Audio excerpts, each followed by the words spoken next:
Wow, wow, wow. Did the Cowboys dodge a bullet? And finally, for once, did Jerry Wayne Jones get it right? That's going to be the conversation. Now, there's been some breaking news about Micah Parsons. I know he said we're not going to talk about Micah Parsons, but I got to talk about this as far as context. He got to have an epidural before every game.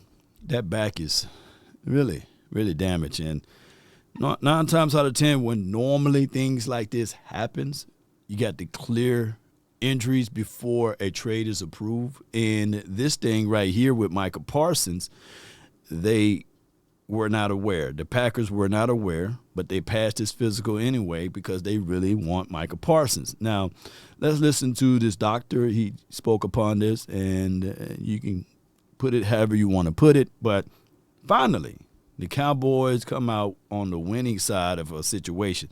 Not saying that we wish injury upon anyone, but it's a crazy one, especially for the silver and blue and the star on the side of the helmet. You know, they blew this story all the way up by now, but they may keep it hush-hush on Green Bay Packers land. Let's listen to this. Parsons is dealing with an L4, L5 facet joint sprain and may need an epidural before opening day. Let's break this down. This here is the L4, L5 vertebrae of the lower back, and highlighted here is the facet joints. Each vertebrae have 2 facet joints at the top and 2 at the bottom that connect with the spinal bones above and below. At the lower back area, they help with spinal flexion and extension. There is an outer fibrous capsule lined with synovium, which provides lubrication for smooth glide, and also this cartilage covering the bone surfaces along with additional ligamentous support. These guys help stabilize the spine, bear load, and distribute force during extension and flexion. The L4, L5 area can transmit up to 30% of axial loading, especially when doing drills like this, while also bearing an axial load from above, and even exploding out of a 3-point stance causes force distribution through here. So you can imagine how this injury can impact elite pass rushers' abilities to bend and maintain trunk control.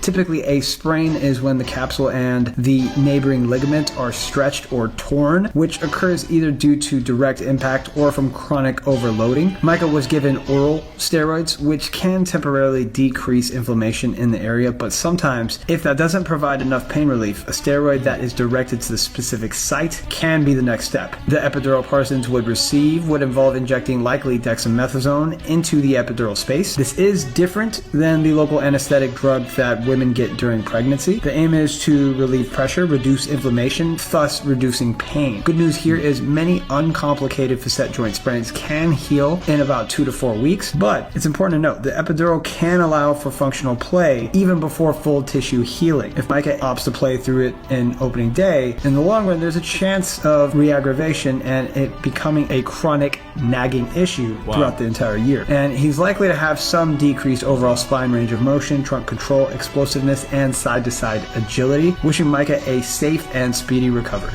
Packers Micah Parsons is dealing. No doubt. So, with that being said, the long-term effect, a lot of people don't know.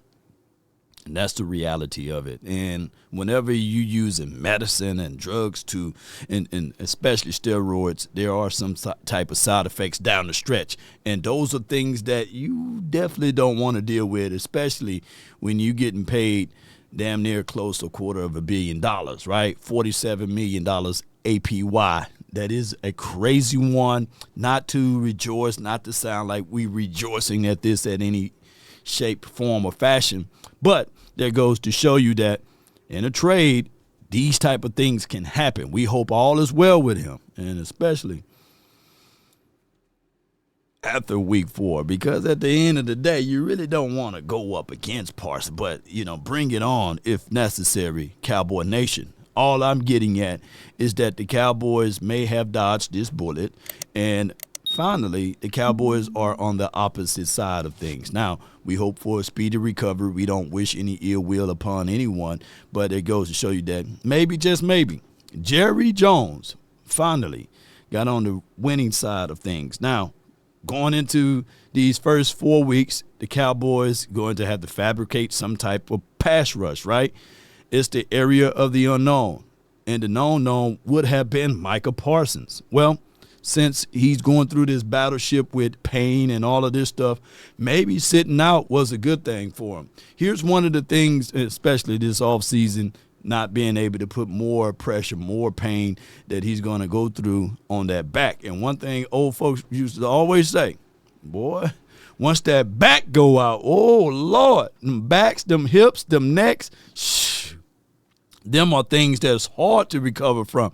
Look, even when you get up in age, man, you cut the grass, boy, about 2 or 3 days, it feels like, man, my back, oh, my neck and my back. Boy, them backs is something else. And, of course, those hips. You got to make sure that as you get older, you make sure that those things don't stay lingering as far as pain and hurt and all of this stuff.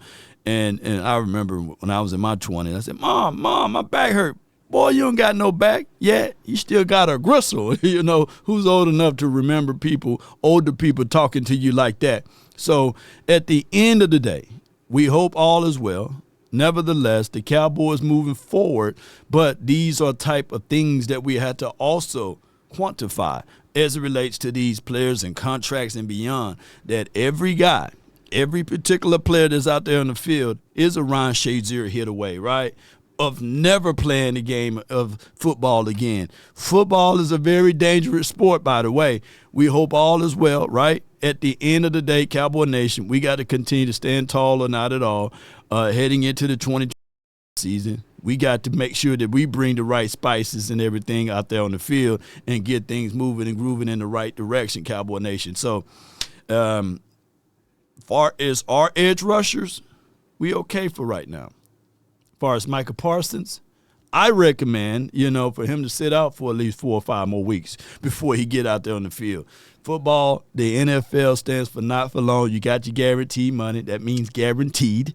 And let's get things going on that aspect of life. But from the Cowboys' perspective, it's DC for life, not for short. Let's continue to figure out ways to win all the way through these week 1, week 2, week 3, week 4, week 5, and week 6. Let's figure out ways. Cowboy Nation, post me your thoughts, post me your concerns down below. That's been my time. I really thank you all for yours. And remember, you're listening to nothing but the best. Go Cowboys. Let's get it. Peace.